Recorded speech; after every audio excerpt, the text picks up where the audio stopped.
ನಮಸ್ಕಾರ ವೀಕ್ಷಕರೇ, ನಾನು ಅಡ್ವೊಕೇಟ್ ಅನಿಲ್ ಬೆಂಗಳೂರು. ನಾನು ಕಳೆದ ವಿಡಿಯೋದಲ್ಲಿ ಗಂಡಂದ್ರು ಹೇಗೆ ಸೆಕ್ಷನ್ 146 ಅಂದು 127 ಇಂದು 146 BNSS ಆಕ್ಟ್ ಅಲ್ಲಿ ಹೇಗೆ ನೀವು ಆಲ್ಟರ್ ಅಥವಾ ಮಾಡಿಫೈ ಅಥವಾ ಕ್ಯಾನ್ಸಲೇಷನ್ ಆಫ್ ಮೇಂಟೆನೆನ್ಸ್ ಮಾಡ್ಕೋಬೇಕು ಇವತ್ತಿನ ಕಾನೂನಿಗೆ ತಕ್ಕಂತೆ ಅನ್ನೋದನ್ನ ಕಳೆದ ವಿಡಿಯೋದಲ್ಲಿ ಹೇಳಿದೆ. ಆದರೆ ಇವತ್ತಿನ ವಿಡಿಯೋದಲ್ಲಿ ನಾನು ಮಹಿಳೆಯರಿಗೆ, ಯಾಕೆಂದ್ರೆ ಎಲ್ಲರೂ ನೀವು ಗಂಡಂದ್ರಿಗೆ ಲಾಯರ ಅಂತ ಕೇಳ್ತೀರಾ, ನನ್ನ ಹತ್ರ ಹಲವಾರು ಮಹಿಳೆಯರ ಕೇಸ್ಗಳು, ಹೆಂಡತಿಯರ ಕೇಸ್ಗಳು ಇದಾವೆ. ನೀವು ಅದನ್ನೆಲ್ಲ ನೋಡಿದ್ದೀರಾ ಕಳೆದ ವಿಡಿಯೋದಲ್ಲಿ. ಸೊ ನಾವು ನ್ಯೂಟ್ರಲ್ ಲಾಯರ್. ಈಗ ಮಹಿಳೆಯರಿಗೆ ಹೇಗೆ ಯೂಸ್ ಮಾಡ್ಕೋಬೇಕು ಕಾನೂನ್ನ, ಯಾಕೆ ಮಿಸ್ಯೂಸ್ ಮಾಡ್ಕೋಬಾರ್ದು, ಯಾಕೆ ಗಂಡಂದ್ರನ್ನ ಬ್ಲ್ಯಾಕ್ ಮೇಲ್ ಮಾಡಬಾರ್ದು, ನಿಮಗೆ ಅಗ್ರೀವ್ಡ್ ಬಾಧೆ ಆಗಿದ್ರೆ ಮಾತ್ರ ಕಾನೂನ್ನ ಸರಿಯಾಗಿ ಯೂಸ್ ಮಾಡ್ಕೊಳ್ಳಿ. ನೀವು 10 ಕೇಸ್ ಹಾಕ್ತೀರಾ, 5 ಕೇಸ್ ಹಾಕ್ತೀರಾ, 8 ಕೇಸ್ ಹಾಕ್ತೀರಾ, ಅದು ಮುಖ್ಯ ಅಲ್ಲ. ಕೇಸ್ ಹಾಕಿದ್ಮೇಲೆ ಪ್ರೂವ್ ಮಾಡ್ತೀರಾ ಅನ್ನೋದು ಮುಖ್ಯ. ನೀವೇನಾದ್ರೂ ಸುಳ್ಳು ಕೇಸ್ ಹಾಕಿದ್ರೆ ಅದು ಡಿಸ್ಮಿಸ್ ಆಗಿ ಆಮೇಲೆ ಗಂಡಂದ್ರು ಏನಾದರೂ ನಿಮ್ಮ ಮೇಲೆ ಜಿದ್ದಿಗೆ ಬಿದ್ದು ನಿಮಗೆ ಬುದ್ಧಿ ಕಲಿಸ್ಬೇಕು ಅಂತ ಆದರೆ ಅವ್ರು ನಿಮ್ಮ ಮೇಲೆ ಡಿಫೆಮೇಷನ್ ಕೇಸ್ ಹಾಕ್ತಾರೆ.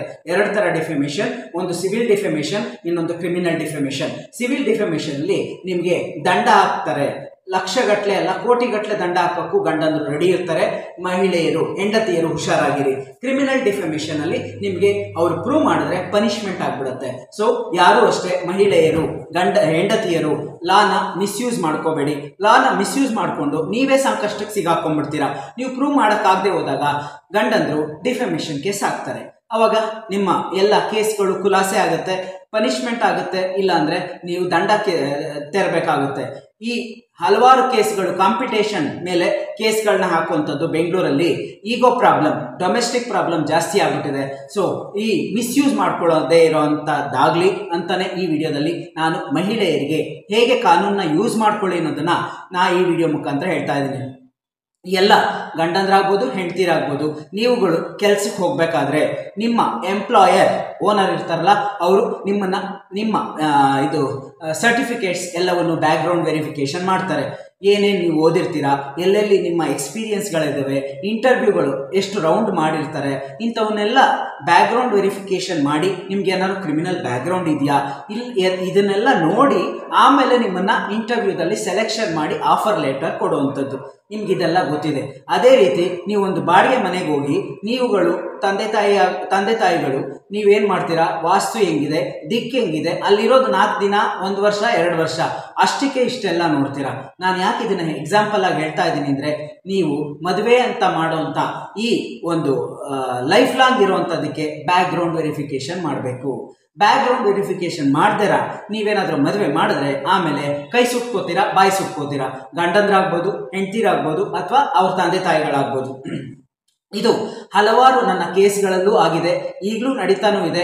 ಬ್ಯಾಕ್ಗ್ರೌಂಡ್ ವೆರಿಫಿಕೇಶನ್ನೇ ಮಾಡಿದೆ, ಯಾರೋ ಒಬ್ರು ಗಂಡು ಸಿಕ್ಕಲ್ಲ, ಹೆಣ್ಣು ಸಿಕ್ಕಲ್ಲ ಅಂತ ಯಾರನ್ನೋ ಮಾಡ್ಕೊಂಡ್ಬಿಡೋದು. ಆಮೇಲೆ shaadi.com ಅಂದ್ರೆ ಅದು ಧೋಕಾ.com, ಅದರಲ್ಲಿ ರಾಂಗ್ ಪ್ರೊಫೈಲ್ನ ಅಪ್ಲೋಡ್ ಮಾಡಿಬಿಡೋದು. ಹೆಣ್ಣು ಸಿಗಲ್ವಲ್ಲ, ಗಂಡು ಸಿಗಲ್ವಲ್ಲ ಅಂತ. ಹೆಣ್ಣು ಸಿಗ್ತಾರೋ ಬಿಡ್ತಾರೋ, ರಾಂಗ್ ಪ್ರೊಫೈಲ್ ಅಪ್ಡೇಟ್ ಮಾಡಿದ್ರೆ ಅವ್ರೇನಾದರೂ ಮದುವೆ ಆದಮೇಲೆ ಅದು ನಿಜ ಅಂತ ಗೊತ್ತಾದರೆ ನಿಮ್ಮ ಮೇಲೆ ಫೋರ್ಜರಿ ಕೇಸು ಮತ್ತೆ 420 ಕೇಸು, ಪರ್ಜುರಿ ಕೇಸ್ ಇವೆಲ್ಲ ನಿಮ್ಮ ಮೇಲೆ ಬಂದ್ಬಿಡುತ್ತೆ. ಯಾಕೆ ಅಪ್ಲೋಡ್ ಮಾಡ್ತೀರಾ? ಈ ಟೆಕ್ನಿಕಲ್ಲಿಂದ ನಾವು ಈ ಟೆಕ್ನಾಲಜಿಯಿಂದ ಯೂಸ್ ಮಾಡ್ಕೋಬೇಕೇ ಹೊರತು ಟೆಕ್ನಾಲಜಿನ ಮಿಸ್ಯೂಸ್ ಮಾಡ್ಕೋಬಾರ್ದು. matrimonial.comಗಳಲ್ಲಿ ಎಷ್ಟೋ ಜನ ರಾಂಗ್ ಪ್ರೊಫೈಲ್, ಎಜುಕೇಷನ್ ಆಗ್ಬೋದು, ಇನ್ಕಮ್ ಆಗ್ಬೋದು, ಎಲ್ಲದನ್ನು ರಾಂಗ್ ಪ್ರೊಫೈಲ್ನ ಎಂಟರ್ ಮಾಡಿ ಮದುವೆ ಮಾಡ್ಕೊಂಡ್ಬಿಡ್ತೀರಾ. ಆಮೇಲೆ ಮದುವೆಗಳು ಈ ಥರ ಮುರಿದು ಬಿದ್ದಾಗ ಕೋರ್ಟ್ಗಳಲ್ಲಿ ಕೇಸು, ಅದು ಒಂದು ಎವಿಡೆನ್ಸ್ ಆಗಿ ನಿಂತ್ಕೊಳ್ಳುತ್ತೆ. ಸೊ ಈ ತಪ್ಪು ಸಂದೇಶಗಳನ್ನ ಈ ಸಾಮಾಜಿಕ ಜಾಲತಾಣಗಳಲ್ಲಿ, ವೆಬ್ಸೈಟ್ಗಳಲ್ಲಿ ಹಾಕಿ ಮದುವೆ ಮಾಡ್ಕೋಬೇಡಿ. ಮದುವೆ ಮಾಡಿಕೊಂಡ್ರೆ ಅದು 3 ದಿನಕ್ಕೂ ಉಳಿಯಲ್ಲ. ನನ್ನ ಹಲವಾರು ಕೇಸ್ಗಳಲ್ಲಿ ಕೂಡ ಆಗಿದೆ. ಗಂಡಂದ್ರು ಹೆಂಡತಿಯರು ಇಬ್ಬರು ಹುಷಾರಾಗಿರಬೇಕು.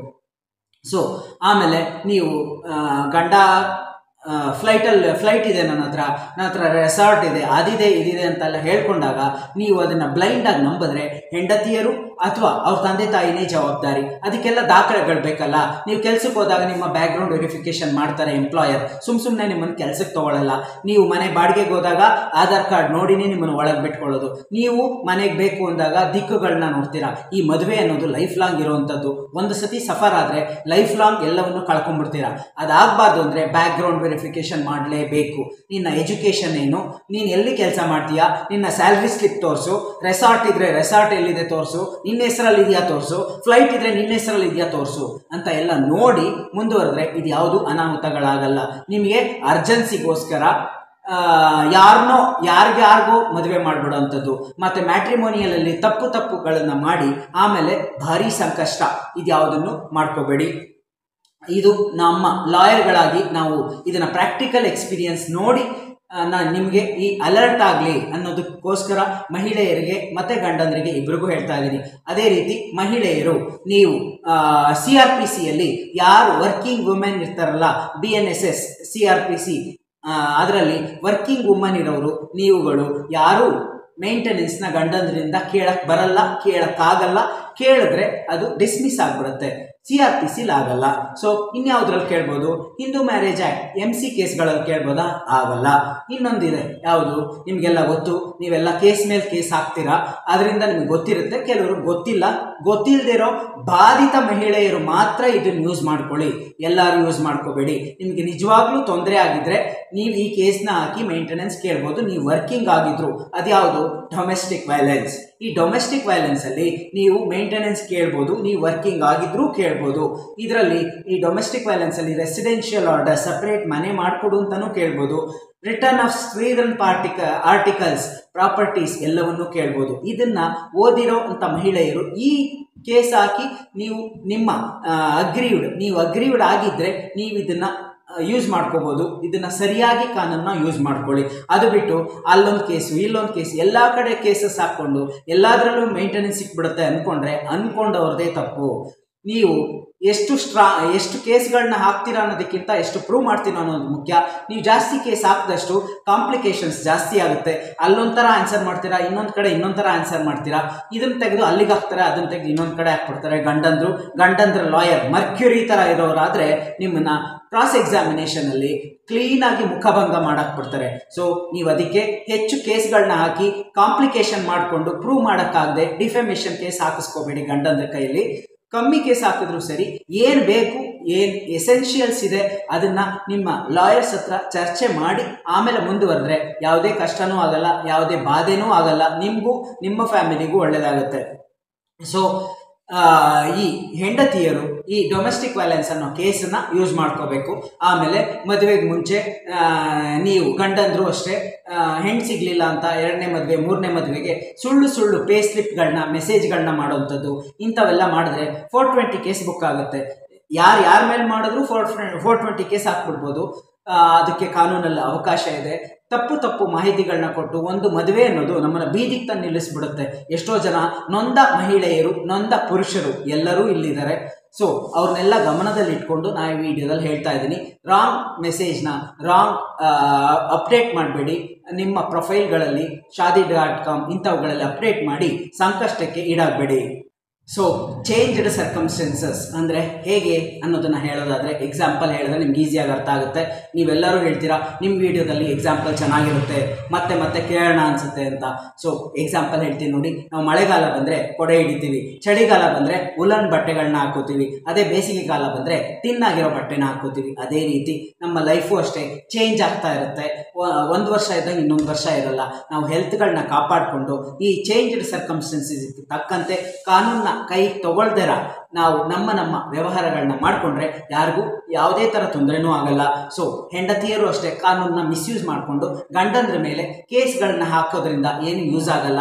ನಮ್ಗೆ ಇಷ್ಟ ಇದ್ದರೆ ಜೊತೆಯಲ್ಲಿ ಜೀವನ ಮಾಡ್ಬೋದು, ನಮ್ಗೆ ಇಂಟ್ರೆಸ್ಟ್ ಇಲ್ಲ ಅಂದರೆ ನಾವು ಸಪ್ರೇಟ್ ಆಗುವಂಥದ್ದೇ ಒಳ್ಳೆಯದು. ಸೊ ಬಾಧಿತ ಮಹಿಳೆಯರು ಅಥವಾ ಬಾಧಿತ ಗಂಡಂದ್ರು ಕಾನೂನನ್ನ ಸರಿಯಾಗಿ ಯೂಸ್ ಮಾಡಿಕೊಂಡು, ಸೊ ಸೆಕ್ಷನ್ 23 ಸಬ್ ಕ್ಲಾಸ್ 2 ಡೊಮೆಸ್ಟಿಕ್ ವೈಲೆನ್ಸ್ ಹೆಂಡತಿಯರು ಯೂಸ್ ಮಾಡಿಕೊಂಡ್ರೆ, ಗಂಡಂದ್ರು ಅಷ್ಟೇ ಸೆಕ್ಷನ್ 24 ಹಿಂದೂ ಮ್ಯಾರೇಜ್ ಆ್ಯಕ್ಟ್ ಗಂಡಂದ್ರು ಹೆಂಡತಿನ ಮೇಂಟೆನೆನ್ಸ್ ಕೇಳ್ಬೋದು, ಹೆಂಡತಿ ಗಂಡನ್ನು ಕೇಳುವಂಥ ಅವಕಾಶ ಎರಡೂ ಇದೆ. ಸೊ ನಮ್ಮ CRPC ಅಥವಾ ಇವತ್ತಿನ BNSS 146 ಅದರಲ್ಲಿ ಆಲ್ಟ್ರೇಷನ್ ಅಥವಾ ಮಾಡಿಫಿಕೇಶನ್ ಅಥವಾ ಕ್ಯಾನ್ಸಲೇಷನ್ ಆಫ್ ಮೇಂಟೆನೆನ್ಸ್ನ ಹೇಗೆ ಮಾಡಿಸ್ಕೋಬೋದು ಅನ್ನೋದನ್ನು ಗಂಡಂದ್ರಿಗೂ ಹೇಳಿದ್ದೀನಿ. ಇನ್ನೊಂದು ಈ ವಿಡಿಯೋದಲ್ಲಿ ಹೆಂಡತಿಯರಿಗೂ ಹೇಳಿದ್ದೀನಿ. ಕಾನೂನನ್ನ ಕೈಗೆ ತಗೋಬೇಡಿ, ಪ್ರಾಣನ ಕಳ್ಕೋಬೇಡಿ. ಜೀವ ತುಂಬ ಅಮೂಲ್ಯವಾದದ್ದು, ವಂಡರ್ಫುಲ್ ಲೈಫ್ ಇದು. ಇಂಥ ಲೈಫ್ನ ನಾವು ಯಾವತ್ತೂ ಹಾಳು ಮಾಡ್ಕೊಳ್ಳದೆ ಕಾನೂನಿಂದನೇ ಯಾರು ತಪ್ಪಾಗಿ ಕಾನೂನನ್ನು ಯೂಸ್ ಮಾಡ್ಕೋತಾರೆ ಅವ್ರ ಕಾನೂನಿಂದನೇ ಬುದ್ಧಿ ಕಲಿಸಿದ್ರೆ ನಮಗೆ ಯಾವುದೇ ಹರ್ಡಲ್ಸ್ ಅಂದರೆ ಪ್ರಾಬ್ಲಮ್ಸೂ ಆಗಲ್ಲ. ಸೊ ನಿಮ್ಮ ವ್ಯವಹಾರಗಳನ್ನ ಕರೆಕ್ಟಾಗಿ ಮಾಡ್ಕೊಳ್ಳಿ ಅಂತ ಹೇಳ್ತಾ ಇವತ್ತಿನ ಈ ವಿಡಿಯೋನ ಮುಗಿಸ್ತಾ ಇದ್ದೀನಿ. ಮತ್ತೊಂದು ಹೊಸ ವಿಡಿಯೋದೊಂದಿಗೆ ಹೊಸ ಸಂಚಿಕೆಯೊಂದಿಗೆ ನಿಮ್ಮನ್ನು ಮತ್ತೆ ಭೇಟಿ ಆಗ್ತೀನಿ. ನನ್ನ ಚಾನಲ್ನ ಹೆಚ್ಚು ಸಬ್ಸ್ಕ್ರೈಬ್ ಮಾಡಿ, ಶೇರ್ ಮಾಡಿ. ನಿಮ್ಮ ಯಾವುದೇ ಲೀಗಲ್ ಪ್ರಾಬ್ಲಮ್ಸ್ ಇದ್ದರೂ ಲೀಗಲ್ ರೆಮಿಡೀಸ್ಗೆ ಡಿಸ್ಕ್ರಿಪ್ಷನ್ ಬಾಕ್ಸಲ್ಲಿ ನನ್ನ ಅಡ್ರೆಸ್ ಇರುತ್ತೆ. ವಂದನೆಗಳು, ನಮಸ್ಕಾರ.